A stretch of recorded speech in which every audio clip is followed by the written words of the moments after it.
Them. They're known as the 28 pages.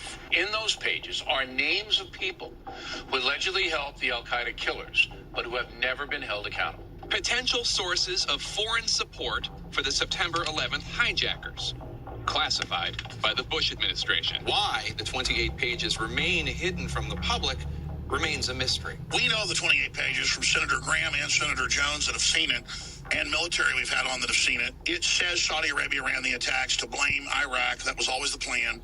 And then our own government, bare minimum, stood down. And, of course, it was more than that.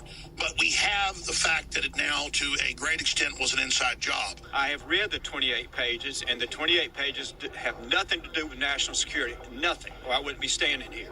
It's all about relationships and involvement in 9/11. I want those documents declassified. I'm embarrassed to be associated with a work product that is secret. I am convinced that there was a direct line between at least some of the terrorists who carried out the September 11th attacks and the government of Saudi Arabia. He called it a smoking gun. And he went on to say the reason for this cover-up goes right up to the White House. This sort of shocking when you read it. As I read it, we all had our own experience. I had to stop every couple pages and just sort of absorb and try to rearrange my understanding of history for the past 13 years and the years leading up to that. It challenges you to rethink everything. What do we know is in the 28 censored pages of the 9/11 report? People that have seen it said it would bring down the whole system. I've met with and talked to multiple members of Congress who read it.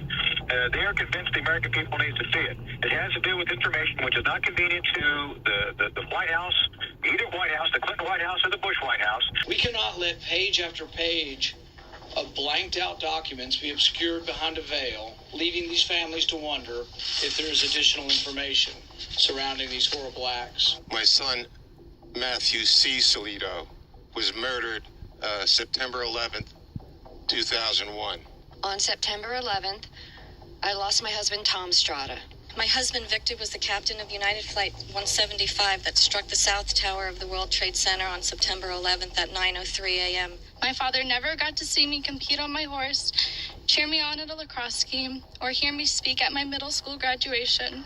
When you tell me there's a security risk and that's the reason you're not making these public, Mr. President, I call you a liar. He would be laughing and saying, "You go get him, Terry. You go get him. Don't let them get away with this. Don't let them hide the truth.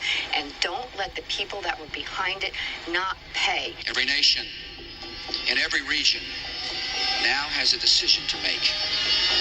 Either you are with us or you are with the terrorists. Governor Bush. How we doing? All right, good. How you doing? I was wondering, would you be in favor of seeing the 28 pages that have been redacted from the 9/11 Commission report? Would you be wanting to see those released? Yeah, I'd like to see him. Got him? When I dream of my wedding day, I will carry his picture and wish he were there with me. Yeah, I'd like to see him. Got him? My son's dead, and I don't know all the facts. Yeah, I'd like to see him. Got him? Keeping it a secret about those who facilitated it must end now.